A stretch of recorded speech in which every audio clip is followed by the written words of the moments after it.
thank you so much for joining us today. We are prepared to start our next installment of the NANS Education Committee Business Series, Understanding Cost and Value Analysis, Group Purchasing, Revenue Streams, Staff Retention, and more. I want to introduce our esteemed leader for this webinar today, Dr. Chen Yong. He's double board certified in anesthesiology and pain management. He is an assistant professor of orthopedics and pain management at the Virginia Tech Carilion School of Medicine. He is the president and CEO of Virginia Interventional Pain and Spine Centers, a private practice group in Roanoke, Virginia.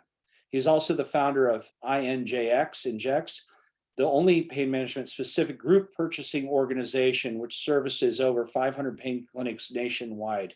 And with that, I'd like to turn it over to Dr. Ong. Thank you, Dr. Malinowski. I appreciate the opportunity from you as well as from NANS to present this last of the series for the webinar for understanding cost and value analysis, group purchasing, revenue streams, and staff retention. There's a lot to go through, and that's why I'm very, very thankful to have our 4 panelists with us. I'll go through our first panelist, which is Dr. Anthony Giuffrida. He is a board certified, fellowship trained in interventional pain. He is the director of Cantor Spine Center at the Paley Orthopedic and Spine Institute and oversees those services at both the Fort Lauderdale and West Palm Beach, Florida location. He focuses on a patient's pain and looks for non-invasive options utilizing technologically advanced methods to help control their pain. And he does this by trying to avoid any type of major surgeries and addictive medications. So we thank you for having him with us today. I don't know if he's on there, but yep, Dr. Giuffrida is with us.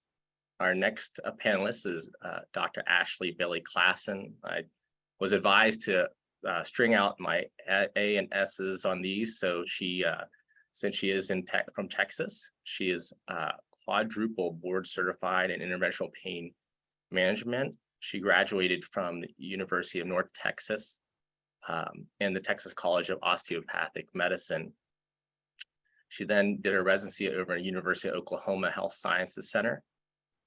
And then she traveled over to Ohio to do her fellowship at the Cleveland Clinic. She is a diplomat of the ABA as American Osteopathic Board of Anesthesiology as well. And she's board certified in both those specialties. She did her training in Texas, and then she continued to expand this in Texas, where now she's in private practice and with actually her parents, which is great. She is now finishing up her master's in business administration at the University of Texas, Dallas. Our next speaker as well, and like I was mentioned before when I was speaking, was looking through these panelists. I chose too many panelists that have a better profile than I do. So I think we could spend the whole webinar talking about their achievements, which is great to have them on board. The next is Dr. John Prunskis. He is a physician, obviously a diplomat and a businessman, as well as a professor. And you'll see him most of the times where he's on LinkedIn and promoting his advocacy for Lithuania. And he was recently named in 2023 the Person of the Year by the Balzekas Museum of Lithuanian Culture. He practices and is the co-founder of Illinois Pain Institute and the Regenerative Stem Cell Institute, and serves as a clinical professor at the Chicago Medical School. He is the chief medical officer of the DXTX Pain and Spine, and he was elected for his 3rd terms as the representative of the Lithuanians living in the USA to the Lithuanian Parliament. He's a fellow in interventional pain practice and was an examiner in the fellow in interventional pain practice examination. And he's board certified in anesthesiology and was added on as qualification for pain management as well. Last and certainly not least, and I'd like to thank, obviously all these speakers, but I know Dr. Prunskis is going to be with us and he's getting ready to fly to Monaco. So we appreciate his time, but last but not least is Dr. Paul Lynch. He's with us today and around 11 o'clock at night in St. Andrews, Scotland.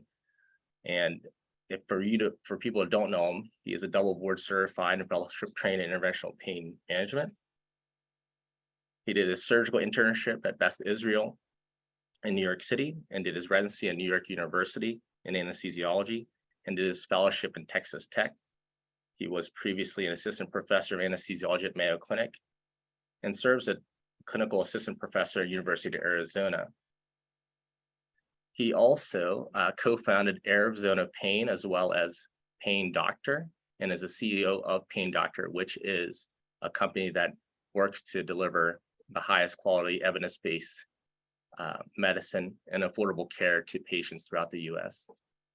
He also founded Holistic Pain, which basically gives options for chronic pain patients, natural options for pain patients, and also is with Boost Medical, which helps with physicians in marketing and managing their practices.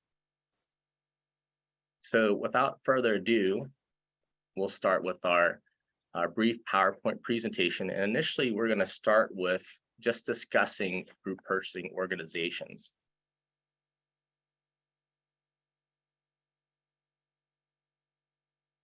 So some of the things that you recently came up, and I'm not sure this is through the American Medical Association, as you see that a lot of the price and costs are increasing. We see that every day in our practices and in private practices. So this is something that we really have to keep track of, but our reimbursements are dropping, or at least not catching up or keeping up with our inflation. Secondary to that, also, the OIG, their Office of Inspector General, just recently did an audit. And basically from January of 19 to December of 2020, they realized or found out that the max overpaid pain physicians up to $3.6 million for epidural steroid injections. And with this overpayment, they're looking to recover this overpayment through all the max across the country. I practice in Virginia, so our overpayment was about $600,000 that they're looking to recover in general from our area due to this overpayment. So why is this all important to us at this point? As you can see, is that not only are we having higher costs to what we have to pay for inflation-wise, but also, some of us may be having to send money back for overpayment. So if there's any time, it's now that we have to be very conscientious of what our payments are coming from, or what we have to pay, as well as our overhead.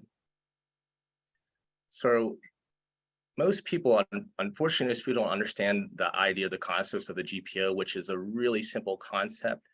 And it's really exactly what it's saying, is that it's a group purchasing organization where we as members or part of this group use our buying power, collective buying power, to help get better costs for what we purchase every day. So there's always power in numbers. So the more people are involved in buying a one specific product, the better product price that will be. And basically, when you go, and I'll talk about it to the next slide, but basically they start with a baseline price, which everyone gets when they walk through the door. But if you can buy more of a product, that they start giving you what's called a tier price. So for example, I use a bottle of water in this example where I live. It's Kroger is the grocery store with us. And so let's say we buy a bottle of water for $5 without a Kroger card. When you walk in, you see the price for water is $5 and say, okay, well, if I sign up for this free Kroger card, which is now called your GPO, that bottle of water automatically becomes $3. That's irregardless of, you don't have to pay anything. It's really straightforward. You sign basically that you're a Kroger card member, and now it's $3. Now, as a bigger company, I can go and buy 10 pallets of water. And now Kroger says, well, since you bought so much of this specific product, I'm going to give it to you for $2.50. And that's what's called tier pricing. So as a member of Kroger, you save 40%, but if you buy a lot of one product, that's called tier pricing. And that's now 50% off of the original price of that water. And that's essentially, if you could stop there, that's essentially the idea of a GPO. Is just the power of numbers. There are three main GPOs in general across the healthcare industry, and that's HPG, Vizient, and Premier. And everyone needs or should already be part of one. Even if you don't realize it, you're more than likely part of one, because they reduce healthcare costs. And what they do is reduce costs, in this instance, up to $55 billion annually. What you see most of are distributors. So in my office, we see, McKesson, Henry Schein, Medline, and those are the most common we see in my office. But we have a tendency to feel that these are the people that essentially are dictating your pricing, but really it's their GPO that they connect you to that determines what your price will be. So unfortunately, we're not very knowledgeable of those GPOs, because most people don't even know or understand that GPOs exist. So why be a member? Like I discussed before, they're better than any discounts for anybody alone. You have a direct relationship with suppliers where you can get better pricing. They can continue to get other products on contract that can give you better pricing. So no matter what, and it doesn't have to be a product, it can be service. No matter what you pay for, whatever you pay for in any setting can be part of a GPO contract. So whether it be a service like even medical waste to your IT or faxing, all the way to pens and paint that you have for your office or the phone system, they all are under GPOs and can be better negotiated on in terms of pricing. People that are part of the same GPO can network and share. So for example, being part of a GPO, we were able to share our products with other members during the pandemic that other members did not have, or we had excess supply of. So we were able to stay in contact with each other. And in general, it saves a lot of time too. So time is obviously very valuable. And by being able to work together, you realize that you have the best pricing for these products that you purchase or services. And so in overall, that saves you a lot of time. It drives costs down. And like I mentioned before, that services can be part of this. So you want to look for the right one for your practice or your specialty. So make sure it's specialty specific, because that allows, so they'll have better contracts for your products that you use every day. So for us, radio frequency equipment, X-ray machines, ultrasound machines, all these can be part of a GPO. And that's, for us, that's what we use every day as paying physicians. If you can contact a specific person within the GPO, not the distributor, because the distributor has their own incentive to charge you at a higher price, because they're getting a percentage back of what they charge you. So you want to make sure that there's another person outside that can help you guide this complex system. Always keep, like I mentioned before, you always have the best interest in mind for your own practices. So there, an instance, I spoke to a colleague of mine who was talking to someone who's going to be part of a GPO, and the GPO said, if you spoke to the office manager of that practice, and this is a very large practice, and said, if you were going to be part of this GPO, we could save you, just with a couple of products that we get on contract for you, it would save you $500,000 a year for your practice. And the comment back from the office manager to the GPO was like, well, I like working with my rep, so I'm okay. We don't really need to save that $500,000 a year. So keep in mind that you have to be proactive in this, or else someone else is making your financial decisions for you. Look for value adds, not products. So meaning that if they have other services or programs that help increase your revenue or help improve your revenue, that's extremely important. And I'll look for the overall savings, not just specific one or two products, because they're always going to improve you or get better pricing for one or two products. But you have to look at your whole spend portfolio to determine which one is the best for you. And keep in mind, you can be part of several different GPOs. You don't have to just stick with one. So with that, I'm going to leave it open now to go and discuss if anybody in our panel is interested in just their comments or their personal, interaction with GPO or distributors. I guess since I see Dr. Lynch right in front of me, what's your experience with that, Dr. Lynch, in terms of product pricing that you deal with every day in your clinic, and just your interaction with distributors and GPOs? Sure. Thanks, Dr. Ung. That was great. the funny thing is I've been managing pain clinics, I guess 16 years, 17 years almost this year, and managing in other states for about 12. And I've kind of looked at my own kind of a SWOT analysis of me and what I do well, right? So strengths, weaknesses, opportunities, threats. I'm really good at getting good contracts from payers. So it's something I've always done well. Like I'm good at asking to be paid well for the services we provide. And I spend a lot of time showing benefit from our the clinics that I manage and how we get patients off opioids and avoid surgery and keep them out of the ER, et cetera. But I personally have always been really bad at negotiating the best price when I'm buying. And I think it's just part of my personality. Like I have no problem asking for top dollar, but I really struggle to go and try to get the lowest price. And I think it's just who I am. And it took me a while to realize that.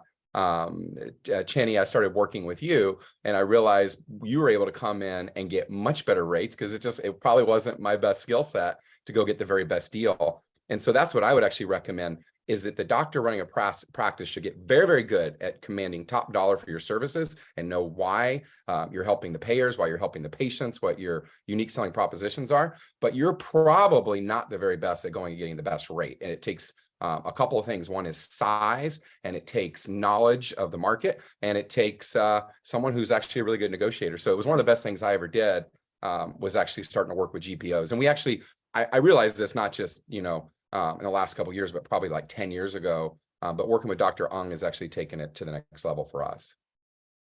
Thank you so much. I appreciate that. So from a standpoint, Dr.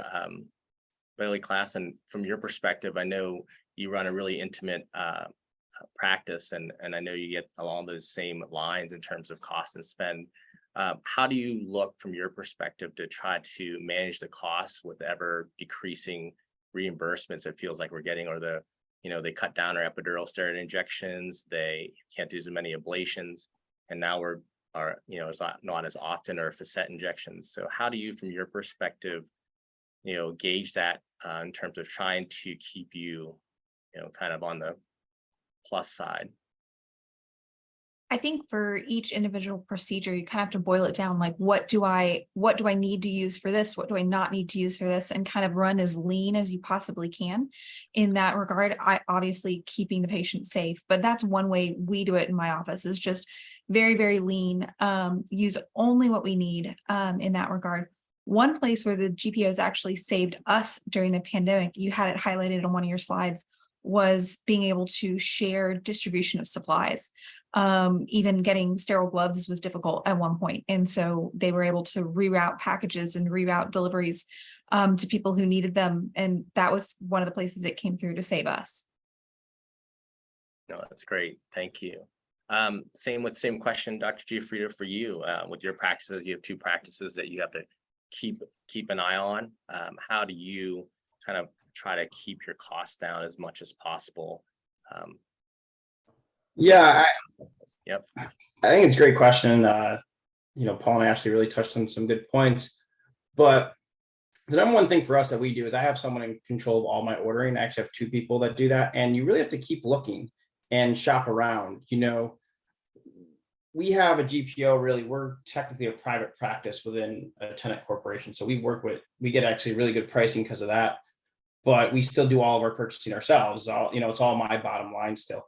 And we'll look, and just for instance, today I got a text message from my nurse that does a lot of my ordering for the epi room, the procedure room, and Cleasin dropped by 600% all of a sudden. It went way up because there's a shortage, and now it came right back down. So, be smart, kind of have an idea of what you're going to need over the next 3 months, 5 months, so that when something goes cheap, you can really kind of scoop something up and use it long term. I think we do a really good job of that.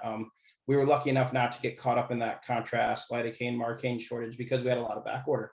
Then the other thing you don't want to do though is be ordering a lot. I'm always worried about this. We order a lot and then you don't want it to expire. So you want to make sure that you really know your numbers, you know what you're going to do. So ours is very, very planned out. I have one person that's mainly in charge, and then they work with another person, then they come to the docs and say, hey, what do you think? It's really your call at the end. And we kind of just pull the trigger on it when we see the prices drop. It's kind of like bargain shopping around, but it is kind of amazing to me that the same exact medication can go up and down by 500% within a month or two.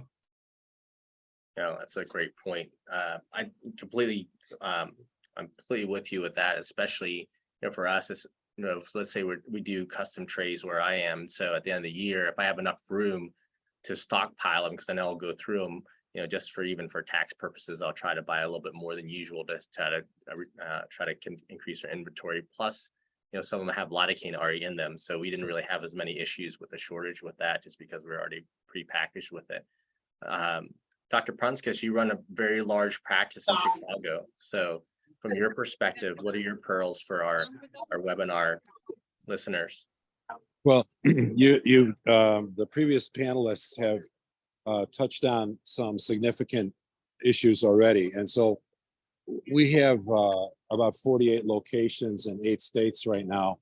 And the group purchasing is critical to our practice. You pointed out the highlights. And but you touched on one thing about how reimbursements are falling. And briefly, I just want to mention that governors, each of your governors has control over Medicaid dollars. And there is traction now in several states where governors are actually increasing Medicaid reimbursement to Medicare rates. And I've been working on that for a while, and we're getting some success in some states. So don't forget that if Washington, hands us lemons with a 4.2% pay cut, your governors know that, and they might be able to help you increase your Medicaid reimbursement to Medicare levels. Great. Thank you, Dr. Prunskis. I appreciate that input. And thank you. So Dr. Prunskis is also working with our governor in the state of Virginia, Governor Youngkin, and helping us assist in other aspects of our medical care here. So that's kind of his near and dear to him is helping us from a government perspective. So if anybody has any questions about that, he is definitely the person to discuss and with that. So moving on. So now we've talked a little bit about how can we save. Let's switch gears and say, are there other ways that we can help potentially increase our revenue besides just on saving on costs? And so this gives you a little idea. So keep in mind, so I have some slides to discuss different revenue streams, but you want to keep in mind that everything needs to be done appropriately. Everything needs to be done within guidelines. What gets us in trouble is when we start overutilizing products or services that are not appropriate, or something we are doing 10 times more than the national average for these things, no matter what it is, because there's always an opportunity for someone to show you how to make some extra revenue, but you have to do it the right way. You have to do it appropriately, and as well, you have to document it, and it's for your patients. So patient care is the key for this, and obviously that's what we do this for, is for our patients. So I'll discuss kind of the next steps for people that some people do this in their office. People use durable medical equipment. And these days, even some of the payers will actually ask you if if they failed a back brace or a neck brace prior to doing any more interventional procedures. So that can be utilized from payer standards as a non-invasive cost option. Obviously, it can help patients with their pain in terms of just fitting them for different bracing needs that they may have, whether it be a carpal tunnel brace or a lumbar or cervical collar or cervical brace. And these can provide some significant annual revenue streams for your practice. So I'll start, since I kind of gave them last, Dr. Prunskis, from your practice, are you guys in your offices utilizing DME? Yes, we utilize DME, and also remember that in the U.S. Department of Health and Human Services Best Practices Pain Task Force final report, it is recommended that DME be used. So if for those of you who are not using DME, you already have the U.S. Department of Health and Human Services recommending that it be considered. So if you ever get any pushback, so you do use DME, when indicated, and principally we're using lumbar and cervical. Okay, great. And how about Dr. Lynch? How about your practices? Have you been able to utilize this type of revenue stream, or is that something that you have try to avoid at this point? Or No, we definitely use bracing and DME, and I agree with Dr. Prunskis. I think it's part of the standard of care. I think that the key with all this is exactly what you said in the beginning, which is just not overutilizing anything. It is an area that can be controversial if it's done wrong. For example, if you order it reflexively on every patient, you set up protocols where everyone gets it, then it's not right. But we have done it with our patients for years, had great outcomes. Years ago, a lot of the LCDs in my area started changing the language that if for example, a back brace was used, that it had to be used, you had to track reduction in pain and also changes in activities of daily living. And so I used it as a teaching point with my providers when they were going to order a brace to make sure they would follow up and then document what the success rate was, and specifically to go after activities of daily living to show that there was a change in behavior after. Great. No, that's a great point. I think documentation is the key here, because certainly if you're not documenting correctly, a lot of these braces may not get covered at all. And there's some instances, some programs that you need to make sure that, you know, if you're have your number to be able to distribute a Medicare brace, if you do that, they can only have a brace every 5 years. So if you don't determine if they got a brace from someone else and it's been less than 5 years, that brace will not be covered. So, so Dr. Giuffria, from your standpoint, are you doing much do you mostly commercial or workman's comp, or do you kind of hit all facets for brace? We don't do any workers' comp. We're all commercial and Medicare. We don't really do much LOP as well, so it's pretty straightforward. It works for us. Every now and then we'll take a workers' comp case. We usually just run it through insurance. It's just cleaner for us. For the bracing though, we're kind of the same way. We use it, but don't overutilize it. I think that's one part where people can kind of see that dollar sign you put at the bottom there and start doing multiplication on that dollar sign. And that's where you're gonna not just hurt yourself, but hurt probably everyone else in the field, and they're gonna put it into a box and we're not gonna be able to utilize it anymore. So I really only use it for fracture patients, any patients that are getting, you know, have instability in their spine. You know, you really want to stabilize the spine. But it is definitely a nice revenue stream, and you know it's better than sending the patient out too, because the patient usually can get the brace that day or even quicker for them. So it is better for the patient too, and you can make sure it fits well. You can put it on them. So there are pros for the patient as well. But yeah, definitely bracing is under the scrutiny of Medicare. So just keep an eye out. Yeah, just be careful. And I'm going to save Dr. Barry Klassen for our next couple of questions. So this just gives you an idea. So people that aren't doing this, there's even LSOs, braces. This is kind of your Medicare allowables for those types of braces, depending on which one and which code you use. So it can be a significant revenue stream for practices. And they even have surgical dressing kits that you can use post-operatively that patients can use that can be helpful, hopefully to heal those patients quicker and allow them to shower even, but also still provide some additional revenue stream. So I would leave this open as from a panelist standpoint, as I know that this can be obviously, actually I'll talk to Dr. Lynch because I know we had this discussion earlier about this.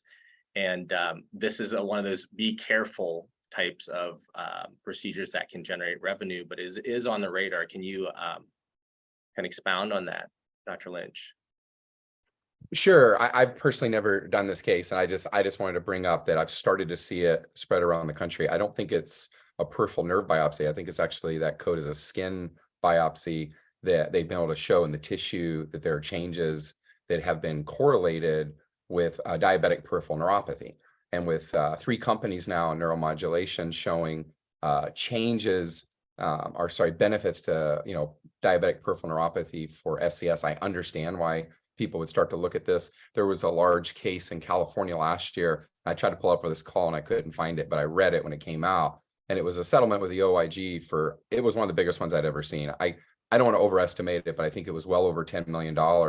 And at the heart of their case was just overutilization across the board. And one of the things they were doing was these punch biopsies, but they were doing it on literally every single patient. And the OIG investigated it and did not think that they met medical necessity. There are 2 codes in this space. You can go down. Classically, neurologists would biopsy the sural nerve, and you would literally, you know, target the nerve itself, and you would take a piece. That's a really high risk procedure. There's all sorts of horror stories if you go, you know, research and case reports on it. But then they realize that you can actually do it with the skin and get similar information. So it is a good idea. I'm not trying to blow up the idea. I would just say, if you're going to do it, tread lightly, make sure you understand the space, make sure you feel like it's within your scope of practice, and certainly don't do it across the board on everyone. Good point. Dr. Bailey-Clausen, are you performing these at all in your practice? We have actually just gotten started utilizing these. I do think there's some clinical merit behind them. Specifically, what I'm looking for is more small fiber neuropathy. It's all just dependent on what conditions you have around your patient.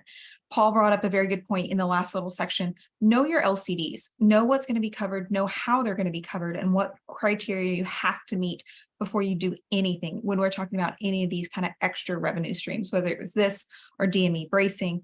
Really knowing and understanding your LCDs, because it varies from place to place, is probably the best way you can keep yourself safe. No, great point. Yep, definitely a great point. So we are doing these in our office. We aren't doing a whole lot, but we've had some times where we've had payers who wanted more objective clinical information that someone had some type of small fiber neuropathy.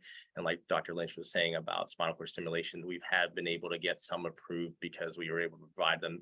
Because normally, peripheral neuropathy is a clinical diagnosis. So we don't really think of it as like, if they have these symptoms that are consistent with it, they more than likely have neuropathic pain, likely from diabetic, obviously if they're diabetic. But we've had some instances where we were able to provide this information to our payers, and they said, okay, we get it. We see it. It's there.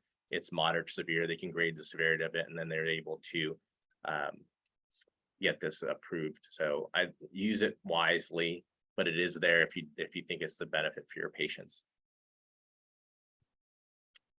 Workman's comp claim purchase. So I know that Dr. Giuffre mentioned they don't see much workman's comp, and so Dr. Prunskis, do you see much workman's comp, and have you utilized any of this at all in terms of claims purchasing?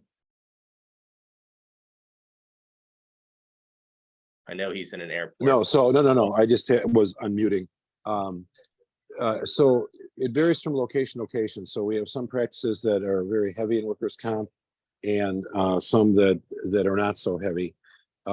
We do not utilize any claims purchasing. We have looked at it, and we're fairly good at following up with these claims. But I think if someone doesn't do a lot of work comp, it might be something you might want to look into. Mm-hmm. And then, so I guess with Dr. Bailey-Clausen, are you doing that in your offices as well? I think Texas is an area that is this could potentially be done. This is not done in every state. So have you looked into this at all? So we do some work comp. We've not utilized any of the claims purchasing. So there's just not something that's come up. Same, we kind of treat workers' comp almost like regular commercial insurance, except instead of fitting their criteria, you just have to go through their adjuster. Mm-hmm. So this is an interesting, basically the idea of it is that you as the company are purchasing your claims from a patient that you may do write a prescription for. So for example, in our office in Virginia, we had previously had an in-office pharmacy, and for these in-office pharmacies, we would dispense these medications that we purchase, and then we would buy the claim from workman's comp. And by buying that claim, then the company that's associated with this and then when submit and bill for the claim, and based upon the allowable of workman's comp for that particular medication, then they would take a percentage of the reimbursement from that claim that they billed for. It's a very, very common. It's something like, once again, you got to make sure you understand what you're allowed to do in your state that you practice in. It's not present in all states. And so I know Dr. Giuffre in Florida, I know this is not present there, at least in this capacity, but they can do this from anywhere from not just medications, but even from a bracing standpoint. So it's just something that if you're just ask around, see if that's something that's available for your state, and make sure, obviously, like we've talked about before, doing it the right way is key. One thing to point out, Dr. Ung, you can do this with accident cases as well. Okay, yeah. So especially when I've talked to doctors who are doing a new startup and cash flow is king, sometimes I'll recommend for the first 2 years of their practice to actually sell their receivables so that they get upfront, cash when I started my first practice, I didn't get paid anything in the first 6 months. And people laugh at me and are like, you had a terrible billing company. I was just like, I just didn't know what I was doing, but we didn't make literally any money in the first 6 months. And, you know, at that time, it probably would have been made sense for me to like sell my liens and stuff like that. So just keep in mind, you can do it with other types of cases as well. No, that's a great point. And I think that's some of these cases, like you mentioned, they'll pay you upfront for a specific claim, a set amount. So you don't have to necessarily worry about anything like you'd mentioned in terms of billing and looking for someone to help assist with this. So it's definitely an option, like you said, when cash flow might be a little limited, especially when you're first starting your practice. So along similar lines in terms of profits, Dr. Chiafria, from your standpoint, we're going to just discuss in general, what are other ways that you've seen in your practice to help increase some revenue outside of what we have just mentioned? I think a big thing is ancillaries, right? So we talked about DME, but I think you also, focus on, I'm rehab trained, so I'm always a big fan of sending our patients to physical therapy. I think we all should, right? And we have physical therapy right in office. I don't know if every state allows that, but that really does two things. If you think about it, you want to maintain that patient in your office as well. So, just because they just have muscle spasms or they don't have anything that you can do an injection on or do a procedure on, doesn't mean you don't want to keep them in your office. You don't want to just send them away and say, call me if the pain returns, right? So one way to do that is to really retain them with physical therapy. And then that's also a nice ancillary resource. Also, if you're able to have, X-ray in your office, I know MRIs these days really aren't as profitable as they used to be. But X-ray, physical therapy, DME, these are all things that if you can keep in-house, and I think physical therapy is easier than a lot of people think. You can really just hire a physical therapist and kind of run the practice side by side. So those are things that we do to kind of increase revenue a little bit. And then, watch your overhead. I think, a lot of people let overhead go off the rails, and it's very hard to sometimes cut back once it's gotten off the rails. I think we'll probably get to it here soon, but staffing is a big part of your overhead, and it's going up, up, up and away, and it's getting high very quickly. And you really have to be smart with the people that you're bringing in. Make sure you're getting good value out of that. So those are the two things. Try to have your ancillaries go up and try to decrease your overhead as much as you can. Do you have a physical therapy in each office, or how does that? We do, yeah. So we have physical therapy in each office, and it's actually a nice split. Whatever doc sends to the physical therapist basically gets that. Can get a little profit share off of that. Right. So, yeah. So Dr. Lynch, from your standpoint, what are other revenue streams that you suggest the practices consider that we haven't really talked about? Yeah, I mean, I've always believed in kind of an intensive, comprehensive model. And so for my practices, I always do some sort of hands-on therapy, which is typically chiropractic or physical therapy. But we've also done massage. And I think I've become actually very interested in massage again over the last 2 or 3 years, because there's a lot of data that's come out showing a reduction in pain for very low costs and pretty much no bad outcomes. Behavioral health is the one that I would really encourage everyone do. Behavioral health can be a revenue stream. You're not going to get rich doing it, of course, but you are going to make a massive impact. And so if you have a patient comes in and you manage their medications in a conservative way, you do the interventional procedures that we all love to do, you do some sort of hands-on treatment, whatever that is, like Dr. Giafrida talked about, and then you start to address mental health, behavioral health. That brings me to the most important way to increase your profit is you take that program, you take your outcomes and you go to the payers and you negotiate for more. And I kind of hinted at this in the beginning, but the number one thing that I've been able to do to increase profitability in the clinics I've worked with is get them paid more. If you're getting paid 100% of Medicare, and you can even go to 110% of Medicare, that might drop 20 or 30% more profit for you at the end of the year. If you can go to 150% of Medicare, it could literally double the take home that you make. And so the way that you can get in front of payers and get them to pay you more is to show that you're different, that you're providing a service that everyone else doesn't do. So I like to do it all, hands-on, behavioral health, whatever it takes to get the patient better. Not targeting ancillary streams that make a lot of money, but targeting ancillary streams that have a great outcome for the patient. And then the final thing I'll say is, it's not enough to get a great outcome. You have to track it and prove it mathematically. Don't just sit in front of them and talk, but track your data and prove it. Can I chime in there for one second? Yeah, Because I love that idea of, You know, a lot of people know I work with Doc Nation, and the whole point of Doc Nation is doctors are way undervalued. I mean, I think you showed that graph at the beginning, and that is the number one thing that we should be doing here. That's the number one thing we should be doing is being paid what we're worth. Can you take it a step further, Dr. Lynch, and just say what would, so tracking outcomes, great, all that's great. What is the first step in getting in front of the right people to talk to? Because I think that's where a lot of people, Yeah. you know, we have owners reps here that I talk to, but I think a lot of people out there don't even know the first step and think it's such a, it's impossible. They think Blue Cross Blue Shield, I can't just call Blue Cross Blue Shield. So for me, at least, and I think it'll help if you, that first step. Thanks for asking me that. So just as a background, I ran Pain Doctor, Arizona Pain at the time for, 7 or 8 years, and I sold to private equity, and I stepped away for 4 or 5 years. And when the board asked me to come back and be the CEO about 3 years ago, the number one goal was to increase our contracts. And I had never done it well in my whole career, but what I had done well was provide good outcomes, and we track data. So I spent, in the first 2 years I came back, I signed 5 contracts that were 5 of the best contracts in the country. And the way I did that was kind of what I alluded to in the beginning. I handled it myself.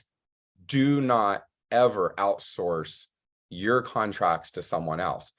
So what I've learned, and I would tell you again, and I'm not doing this just as a commercial for Cheney, I'm going to outsource getting the best deal in the whole world to Cheney because I'm not good at it. Like if I'm, I don't know, I'm a giving person and I'm charitable. And like, if someone says it's $20 a needle, I'm like, all right, that sounds like a great deal. And like Cheney can go negotiate that. But if you're talking to me about the service that I provide for a patient, there is no one in the world that can describe it better than me. I've lived it. I know the studies. I've worked on it for years. I created the system. I track the data. So I will do that meeting myself. If someone tells you, no, I'll call them for you, they're not going to be as good as you. So then you have to be persistent. You start with your rep and you start talking to them. And then you say, can I get a meeting? I'll come to you guys. I made a presentation. I'd like to show it. I'd like to show it to you and your boss and whoever else, and just start to take those steps. And then you get into the room with people. And if you can show them that you are making a difference, that you are really getting their patients off meds, keeping them out of the ER, reducing surgery rates, that your activities of daily living are going up, your pain scores are going down. If you are doing that, you will start to make friends, and people, not only will they give you better rates, but they'll send you more patients as well. So long story short to your answer is handle it yourself and have a good product that you're selling. Yeah, great. Thank you so much for that. That's actually really, really helpful. I just want to just ask Dr. Bailey Klassen about you had mentioned before about coding and billing and just making sure things are done correctly in the right way. Can you kind of explain that a little further? So one thing I want to make sure and highlight, while we're doing all these amazing services for our patients, let's make sure we're not leaving money on the table. Know your codes, know how they work, especially one of these last bullet points down here. Know your modifiers, know what you can use to tag on to things and what you can't. I know there's been a lot of discussion kind of all over the board about getting Botox for migraine therapy reimbursed. It's tough. There's a whole nother code for the units that you waste that you can charge out. Don't leave money sitting on the table that you're owed to cover your own cost. Pain procedures are notoriously difficult to code and bill out. Make sure your coders know what insurance company likes left versus right, what likes a modifier 50, and know that those can change at the drop of a hat. So make sure you're actually meeting your allowables. Paul can go and negotiate you an amazing contract. Make sure you're getting paid all of that 150%. Make sure they're not trying to sneak under the table and just do, oh, they'll take 120, it'll be fine. Make sure you're reaching your allowables. And that's just something you got to keep an eye on. Yeah, that's a great point. I just want to do a quick, basically a quick example I had when I was speaking to a surgery center here that I was working with, and we were trying to get to work with them. And I brought some stimulator trials over there to see what the reimbursement we would like to show them. Hey, we'd be a great partner. So long story short, they're like, we made money off the stim, but it's not as much as you said we'd make. And so when we looked through what they're billing, they're using an outsourcing billing company that they were kept on saying was so cheap, it's so great, it's only 3.5%. I'd pay barely anything, but realized they had no idea what to charge for a stimulator trial or an implant. They're only billing 90% of Medicare allowable, and they were not billing the secondary insurance. So that's really important. What Ashley was saying is that just understanding what your codes mean, as well as what they're supposed to give you. And Dr. Prunskis, I mean, you've had a lot of experience with this as well from your standpoint. What are their pearls from a billing standpoint that you would recommend to our webinar participants today?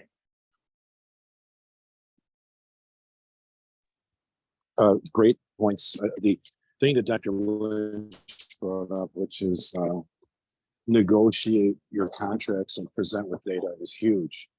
And it's a great pearl. And then also it's exactly knowing. We're losing you a little bit, Dr. Prunskis. Sorry. We're kind of losing you a little bit. And this was mentioned also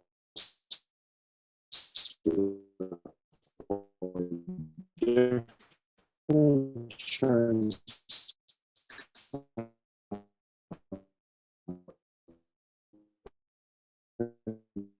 I think we're losing you a little bit, Dr. Prunskis, from our standpoint. You might be in a bad zone.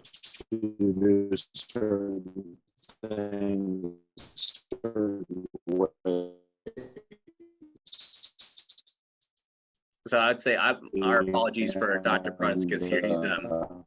He's at the airport. And they only will allow you to charge for certain J.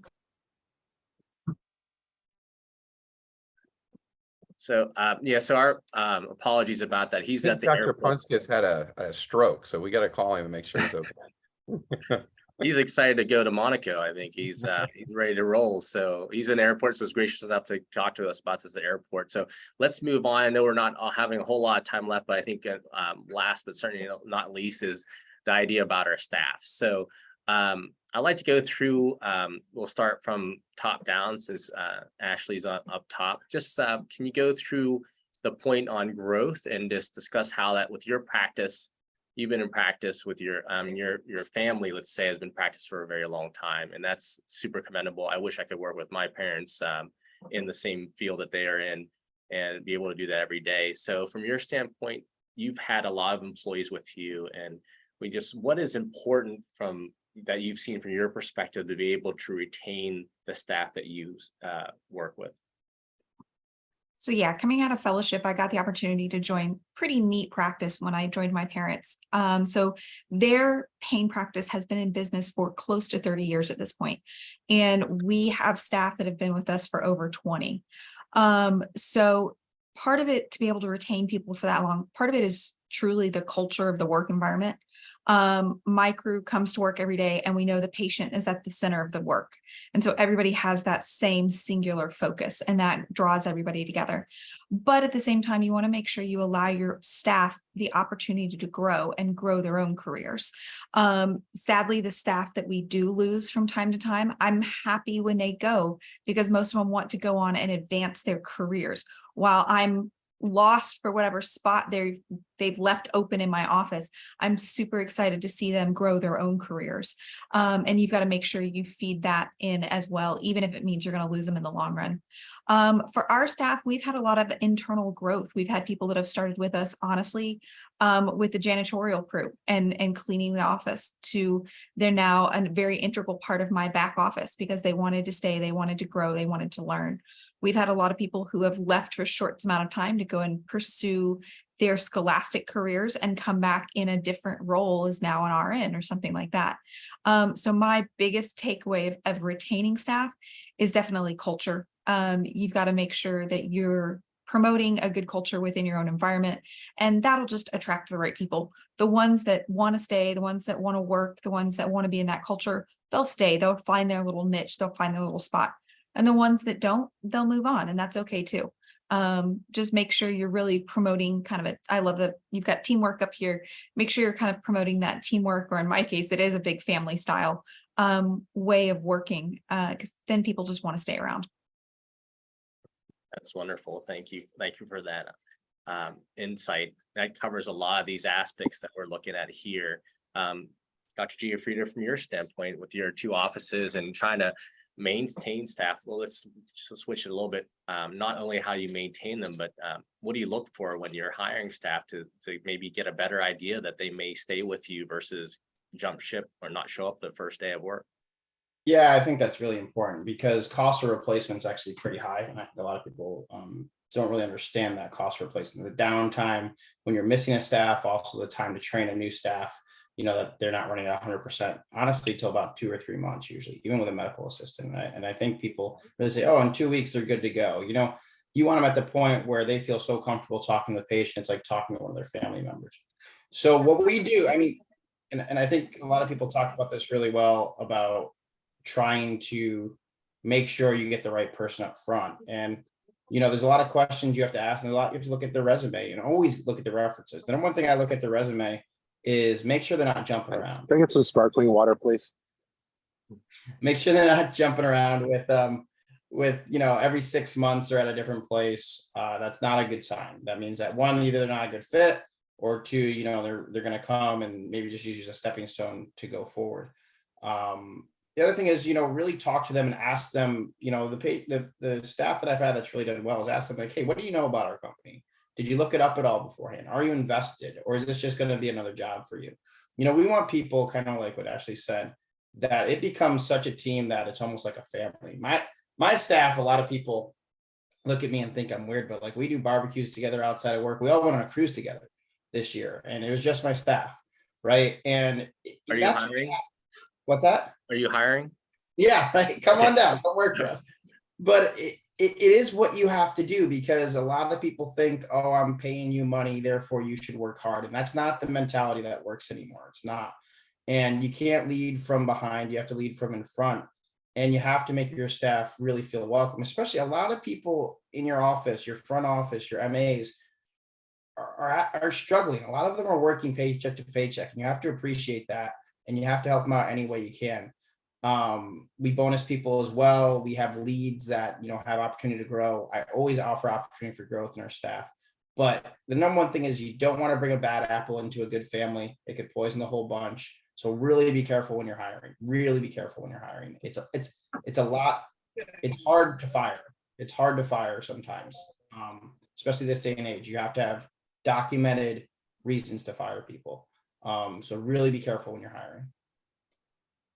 I 100% agree. The first person I fired took me 3 hours, and I don't think, and she left and she thought, am I fired? So I was like, that was not easy, but I definitely agree 100%. I don't know if Dr. Prunskis, are you able to speak where you are?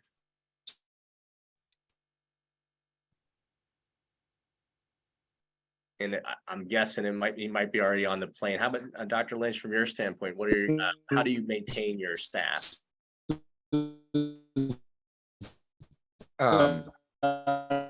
This might be hard for his. Yeah, I think you could put mute on. Yeah, maybe we can get mute on him. We still can't hear you, Dr. Prunskis. So if you can put a mute on.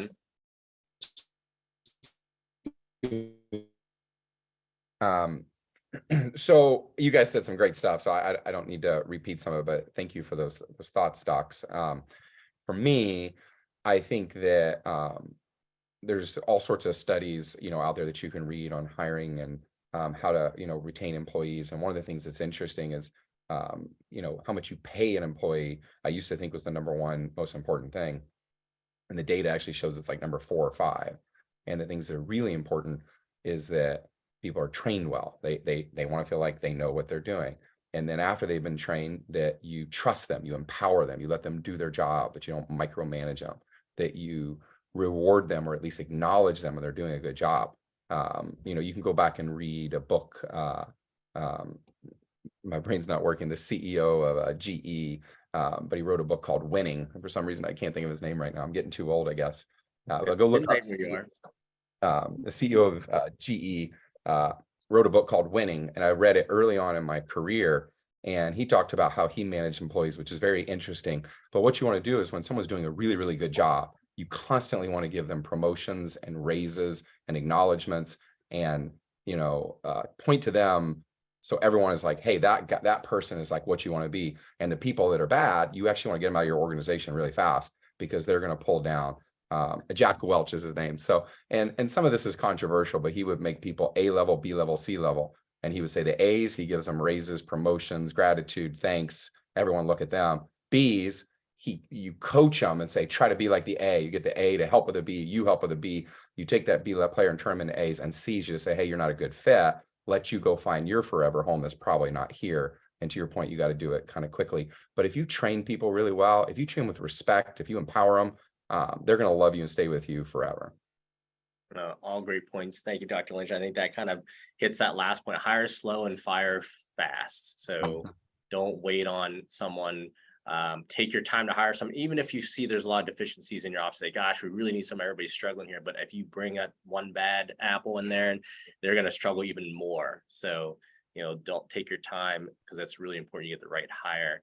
I actually got this list together for my staff, and I asked them, why are they all still here? The people that have been here with the longest. And, I have one who started out literally rotating as a medical assistant student. And now she runs both my practices. So she's going to continue to grow within the company. And now she just takes care of the whole business. So all great points. We are at our last couple of minutes for this webinar. Does any particular pearls from our panelists? We'll start with Dr. Bailey Klassen. How about from you? Oh gosh, any particular pearls? There have been 1,000 tonight that have been kind of all over. Biggest business pearls, if I had to put it into one point, Paul kind of mentioned it. Don't micromanage, but definitely have a little bit of a feel of everything. Be aware of what's going on in every single facet of your business, because you kind of have to. You've got to allow your people to do their jobs, but you've got to still kind of know what's going on out there. So at least, I guess the saying would be, at least have your finger on the pulse of what's going on in your own practice. Great. Dr. Giuffrida, your comment from your practice, what you've learned in your time owning your own businesses. My number one thing is enjoy what you're doing. The money will follow. It's a big part of your life. Enjoy the people you're working with. The money will follow. Just do what you love and enjoy it. Because a lot of people don't. And I think that, you have to be able to move and get to where you really enjoy going to work, enjoy the people you work with, enjoy your patients. And so I got a message from Dr. Prunskis. He said, number one, excellent patient care. Number two, respect your peers. And number three, respect your staff. So all three great points from him. And I guess last but not least, like before, Dr. Lynch. When people used to ask me this question, I give them a 4-step policy. Here's what I would do. Number one, treat, each patient like your mom or dad. Number two, make sure that what you're doing is legal. Number three, make sure it's profitable. Number four, make sure it's pragmatic. Like I would give this whole speech. Years ago, I realized that most people can't remember more than 2 or 3 points. So I've actually reduced my speech to 2 things just in the last 6 months while having drinks with my wife. So here's my new business advice in 2 steps. Number one, do the right thing. And number two, get paid doing it. And so what I mean by that is just do the right thing. Make your entire business model around helping people and doing good and not trying to find a shortcut, but just taking care of patients. Just focus on that with all your being. And then number two, force the payers to pay you to do it well. Get someone like Cheney to get you the very best rate. Like just figure out how to make money, because there's so many people out there that are not doing the right thing. Like you guys need to be rewarded. Do the right thing and then figure out how to get paid doing it. I like to say, I'm going to do the right thing and I'm going to make you pay me to do it. Great points. Great points. I guess we'll leave it open to questions and answers for our next couple minutes. So I think there are a couple in the chat box as well. Yes. So let's start. Somebody asked about the panelists to get their names shared. So we have Dr. Paul Lynch, we have Dr. John Prunskis, Dr. Anthony Giuffrida, and Dr. Ashley Bailey Klassen with us. And we could certainly we'll send out another email just after this to include that. Somebody had mentioned also a question about Visco. So I'll leave it open to say, Dr. Giuffrida, are you using Visco supplementation in your practice? A little bit. It's tough to get it covered. Really, it's only truly covered for Medicare and for knee. So that's mainly what I've been using it for. But yeah, I also have a little, we have we're not a lot, but a good percentage of cash pay patients. So I think it works pretty well. Yeah, we had briefly put that on a slide, and basically the gist of the VISCO is that, they're under quarterly review basically for Medicare in terms of their asking sales price. So please be mindful of what it is, how much they're getting, because what happens these days is the price gets completely negotiated down. The asking sale price or the return that you get from Medicare will be less. So you want to make sure your margins, it's all about margins, right? So it's all about cost and return. This whole thing is about what we put into it and what we get out of it. So you have to just make sure that what you're using, especially with Medicare, like you're mentioning, but that's who we use it for our patients, is that whatever you're paying for it is you're going to get a lot, not a lot, but some back for it. So It's decreased drastically in the last year. It yeah, used to be actually a pretty good pay. Now it's kind of just, it's we do it because it helps the patient. We make a little bit on it, but not what we're used to. 100%. Ashley, are you using that much in your practice at all? I would say kind of the same as Anthony. We're doing some of it, mainly Medicare knees. It has its little niche now. Same, it works well for the patients, but it's a little limited just because of coverage pay. Yes, and Dr. Pronsky had mentioned that they use VISCO when insurance allows, but they'll consider cash pay for PRP or BMAC. Let's see if I'm missing any other Q&As. There's an initial question. So I think it's somebody had asked, which GPO do most pain management practitioners use? I think it really depends on, whether or not you have a choice. Or so to start from the beginning, most people are aligned with one GPO, and it's usually determined by whoever distributor that you have that aligns you with that GPO. So they can be anything, the larger GPOs like Premier, Vizient, or HPG. But in terms of what people use, I mean, some of the societies are aligned. So ACIP and SIS are aligned with certain pain GPOs, and some, and I wouldn't say pain GPOs are aligned with certain GPOs. And then, we have a GPO as well that we had put together specifically for pain physicians. So it really depends on kind of what your costs and what you're spending. And that's how you have to determine which GPO is best for you. Because if you like certain products and say, I only want BD needles, I only want to halyard gowns, I don't want these specific products that I can't wear or use anything else, then there are certain GPOs that will be really good for those specific products.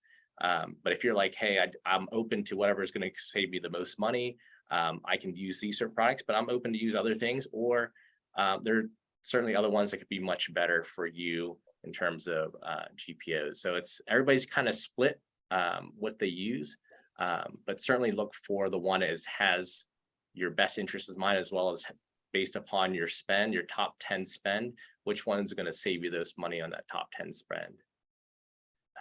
Let's see. That was. Oh, somebody asked, how do you get the best prices for IPGs? So does anybody have a surgery center here? Dr. Giuffrida, Paul, Ashley? We do. We're with USPI though, so they kind of take care of all that Mhm. for us. So I'm not too much on that side of it. USPI's got some great rates and gets some really good pricing, but so I don't have much for people that are kind of on their own. Yeah. Same, kind of the parent company over my surgery center does most of the contract negotiations for all of the larger things like IPGs. One thing I've learned I don't have a surgery center. That's what Dr. Prunskis is helping with us now in Virginia. But one thing I've learned is that your Medicare, as well as your commercial payers will have, Medicare is going to be a bundled payment. So whatever you get paid for your IPG or your stimulator implant is going to be exactly the same. So you want to drive down the cost of your IPGs and your stimulators, everything as low as possible. On the flip side, like we talked about before, the more you drive down costs, at some point, somebody's going to look at that and say, Medicare is going to look at it and say, hey, it took you 15 minutes to put this generator in. Why are you getting $30,000? So, and you only paid $20,000. So, we're only going to pay you $25,000.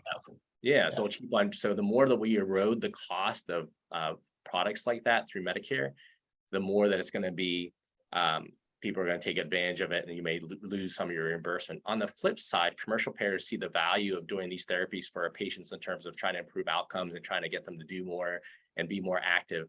And then the flip side, look at your payer contracts, because some of the payer contracts will pay you 2 to 4x based upon whatever you purchase the price of the IPG for. So some of these STEM companies, and if you speak to them, will review your insurance contracts and they'll say, hey, if you pay for, if it costs you, you know, $20,000 or $18,000 for this IPG for a Medicare patient, you know what, if you pay $30,000 for this commercial payer, you'll make $60,000 if it's a 2x contract. So you'll profit $30,000. So maybe not the idea is always to get one price for everything. Some of them will also consider doing a certain price for commercial payers because you'll be a little more profitable, which you deserve, like Dr. Lynch was saying. But on the flip side, some and when they average the cost of what you pay for your Medicare patient versus what you pay for commercial payers, let's say you pay $30,000 for your IPG for Anthem, and then you pay $15,000 for your IPG with Medicare, then you'll still average 22.5 or so. So it still looks like the average cost is the same. So you won't necessarily erode the cost as much. So just some thoughts when you're looking at this idea of just looking at your contracts and seeing what they're going to cover. I think you glossed over something that I want everyone, I'd like to get out. Don't brag about how fast you do your procedures ever. I see it on LinkedIn all the time. I see it on Instagram. That is doing no one in any field of medicine any good. You can tell your friends, but don't put it out there because the insurance companies are out there on LinkedIn. Yeah, such a good point, because guess what? If it took you 5 minutes, then that means they don't have to pay anymore. They start decreasing your reimbursement. Yes. Let's see, I think Dr. Prunskis meant choose 2 or 3 max STEM companies you like and negotiate best rates for your loyalty, which makes a good point. So, you know, look for contracts with your best companies, and some of these companies have multiple products with them. So if you utilize the STEM, their RF, their, you know, some have pain pumps, they have other products that they can use together to bundle, and that might help you reduce the cost for the other items. You know, I've talked to some companies, some practices will get a quote free generator, you know, if they use 20% more of their stimulators, things like that. They'll give you rebates, but if you do it as a larger structure, like if you get part of a GPO and they can negotiate as a larger structure, that will even do better for you. We'll get returns in terms of these rebate programs based upon the total volume of the group and what they use. So we all are in this together. We're all kind of these onesie twosies or maybe 50s with Dr. Prunskis, but you know, this is the only way we do this, is to educate each other and grow and learn. I've learned a lot just with this panel, just talking to them. And it's that's the only way we're going to succeed, especially in the private practice realm. Any other does anybody have any other comments or questions? I don't see anything else from the deck. No, I think we're good on our end. Well, I think from our standpoint, that concludes our webinar. Thank you, everyone. Thank you to Dr. Malinowski for helping put this together and spearheading this for NANS. Thank you for our group of panels that have been instrumental, and people taking their time to listen to us. Appreciate your time, especially in Virginia. It's a nice day. So thank you so much for having us, and hopefully we get to do this again soon.